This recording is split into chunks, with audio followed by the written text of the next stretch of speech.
Welcome to the Queen of Hearts podcast. And here's the queen herself, registered dietitian Heather Klug.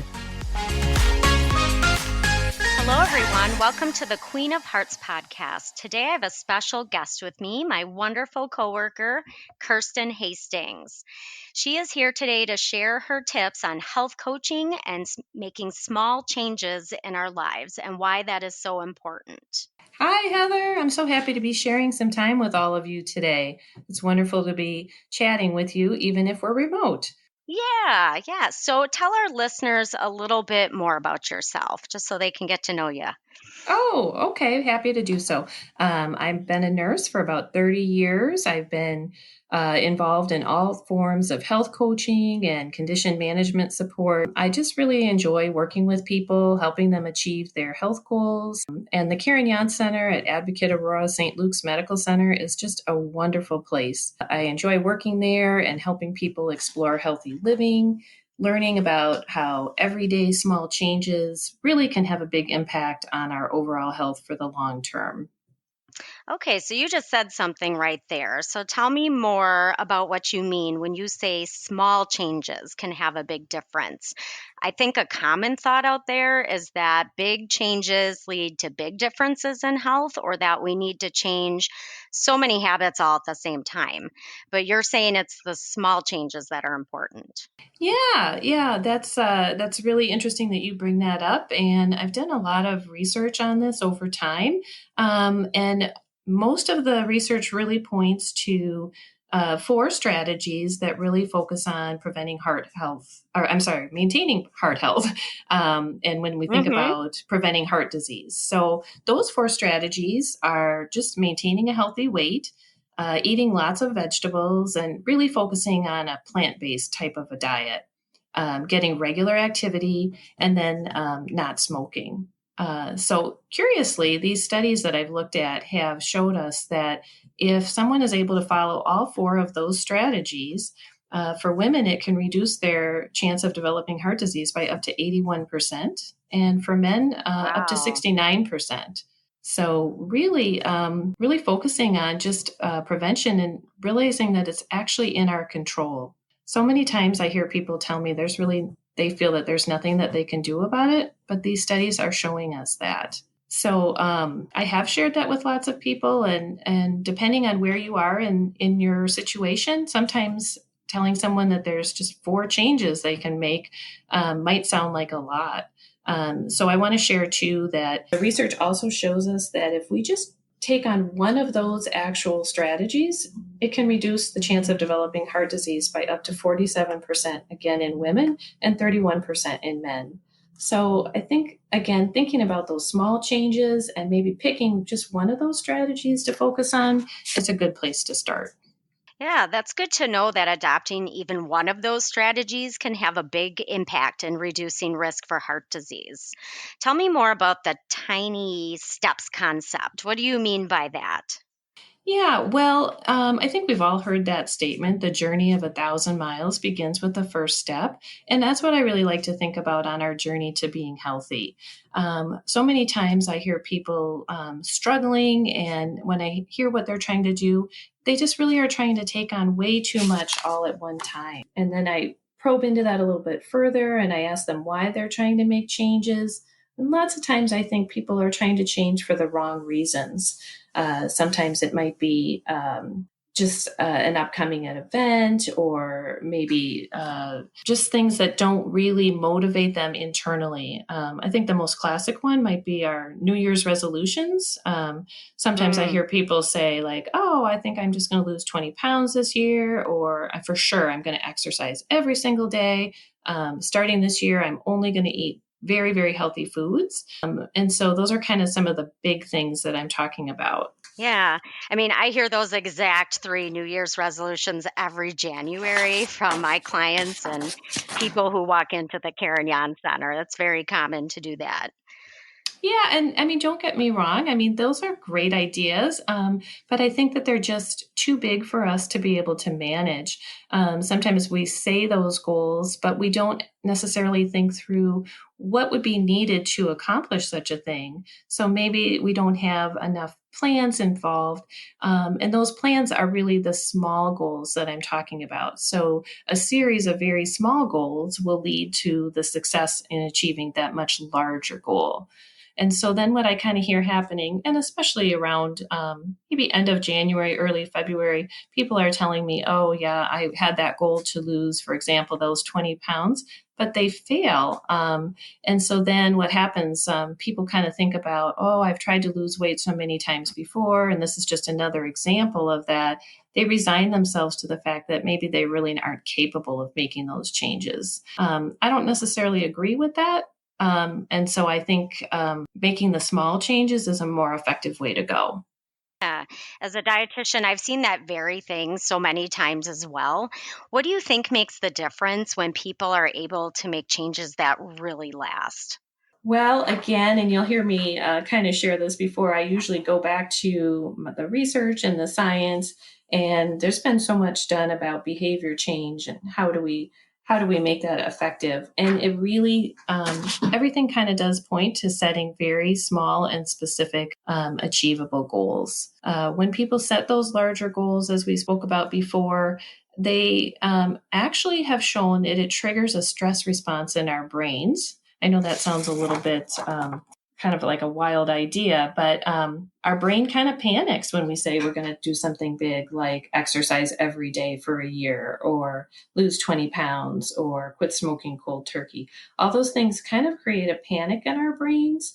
The benefit of the small goals is when they've studied that, it actually does not create that stress response. And so it kind of slides under the brain's radar of panic. Okay. Okay. So a small goal doesn't create a stress response, but a larger goal does. What kind of stress response? What does that really mean? What's happening? Well, when we think of those big goals, the brain says, "Oh, this sounds really nerve wracking. This sounds like a lot of work. This sounds like something I've tried to do before and haven't been successful at." So it causes us to panic a little bit.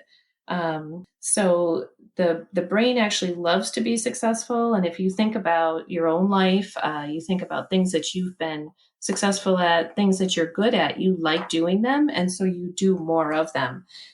So what we want to do is we want to create that environment where we are successful, we're feeling good about what we're doing, and then the brain craves more of that. So we like to be successful. Conversely, we don't like to be Mhm. unsuccessful or fail at our goals. So we want to set ourselves up in that situation where we are continuing to be in that positive state of success. Hmm. Okay. I don't think, most people think about stress in that way, at least with regards to the brain, but that makes a lot of sense. And it really underscores that a lot of behavior change is psychological and we need to learn how to not sabotage ourselves. Yeah, that's so true. And if you think about any time you may have set a goal or our listeners have set a goal, if you think about what happens, you start out really, really motivated and you're gung ho, you have a lot of willpower, you have a lot of motivation, and that lasts for a little bit of time. And then, depending on how things are going or what goal you've set, you may not be achieving it just right away. And so our natural tendency is to say, oh, I'm not getting what I want. And I'm a little bit impatient because I really want to see those results. And so we tend to kind of accelerate those goals, thinking that will be the way to achieve what we're looking for. Unfortunately, that acceleration sometimes takes us into some drastic places, and then we set really large goals that are almost unattainable if you think about them. What we're really doing when we do that is just increasing our chance of failing. And so I think that's something to really think about and think about if you have ever experienced something like that. Hmm. So, can we set more than one goal at a time, or is it better just to, do those small, simple goals and just work on that one at a time? That's a great question, because so many times when I'm working with clients and I talk about setting that small goal, and the small goal could be as simple as just adding additional water into our diet, things like that. And they say, really, that's going to get me where I want to go. So you can have more than one small goal, but what we don't want to do is accelerate things too fast or set too many very large goals. So, think about very small and simple goals. This is what's going to make you feel successful. And the more you're successful, the more you're going to want to get to be more successful, and you will propel yourself forward. By setting a small, achievable goal, and I'll give an example of one. Maybe say you're going to do just one push up a day, or you're going to walk up and down the driveway once a day. That sounds really small, and people will tell me, I'm not going to get where I want to go doing that. I've got to be much more dramatic. But it's not really true, because if you think about if you started to do one push up a day or walk up the driveway once a day, most likely most people are going to actually do more than that. And you're going to feel really good about yourself that you've overachieved your small goal. And you'll find that happens if you try this technique. Okay. What about documenting progress of goals? I've heard that can really help with long term success. Oh, yeah, that's a great point. I'm glad you brought that up. I think that's really, really important. And some of these ideas probably aren't going to be anything earth shattering, but the use of a calendar is really, really helpful. And when I talk about a calendar, what I'm hoping people will be willing to consider is going back to the paper calendar. A lot of us are electronic, we're using our smartphones or our laptops, and we all have our calendars in there. And that's fine if that's really what your love is. But having the visual of an actual paper copy and having it posted somewhere where you can actually see your progress is a great cue. There might be other types of charts that you want to use. And again, putting those out so they're a visual cue and not just contained in our electronic devices has been shown to be a little bit more powerful. Another great Yeah. way of reinforcing your progress externally is finding a buddy or a support person who can be kind of a encourager and somebody who'll check in on you. So that other person who just keeps you accountable, asks you about how you're doing with your goals, gives you a chance to share, what's going well. And again, that's all reinforcing your success in your brain when you say it out loud to another person. So those are really, really important for documenting the progress on your goal. Okay. So, Kirsten, to summarize, it sounds like there are four main things to really kind of focus on when it comes to making changes. Yeah. Just to summarize those, as you said, I think number one, set a very small goal. I think it should be something that in your head is easier for you to do it than not to do it. So again, this sounds like a very simple approach, and I hope people will just maybe give it a try, but that would be the first step. Second, you would want to make sure that you are going to meet that goal every day. And that's one of the benefits of making that goal super easy, because it's, again, easier to do it than not to do it. And so it's going to give you a small chance for success. But doing it every day will also imprint that this is starting to form to be a habit. The third thing to do would be, as we spoke about before, don't be tempted to increase that goal. Don't accelerate it too fast. That being said, keep the goal the same. And if you want to do more on that goal, or if it propels you into doing other healthy things, that's awesome. And that's naturally what's probably going to happen. And then the last thing would be to, again, document that achievement of your goal. You're going to have a success streak, and you're not going to want to break that. So that can be a very, very powerful tool. What if people want to read more about this topic? Are there any books that you would recommend? Yeah, there's two books in particular that I found really, really helpful. They're very similar in their content, so it was great to reinforce the ideas. The first book is called One Small Step Can Change Your Life, and that's by Robert Maurer.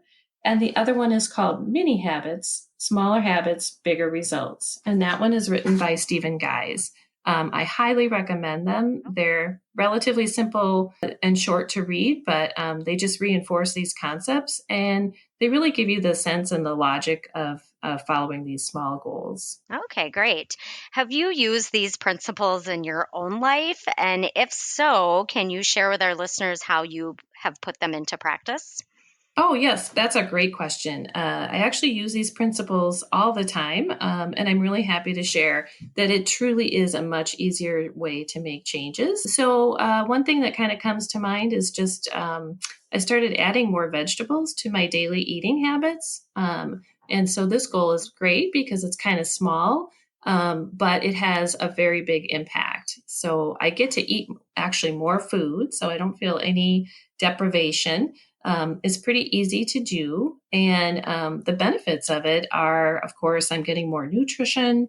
Vegetables really don't have a lot of calories generally, so I'm not adding any Mm-hmm. extra calories that I don't want. I'm getting extra fiber, so it helps keep me full longer and helps me avoid some of the other things that maybe I might think about eating if I was hungry.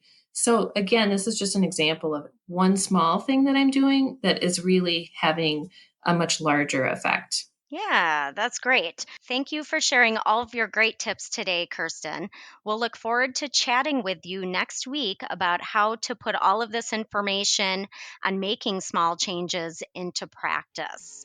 Well, that's it for today, everyone. Thank you for listening. And as we always say, be the ruler of your own heart. Goodbye.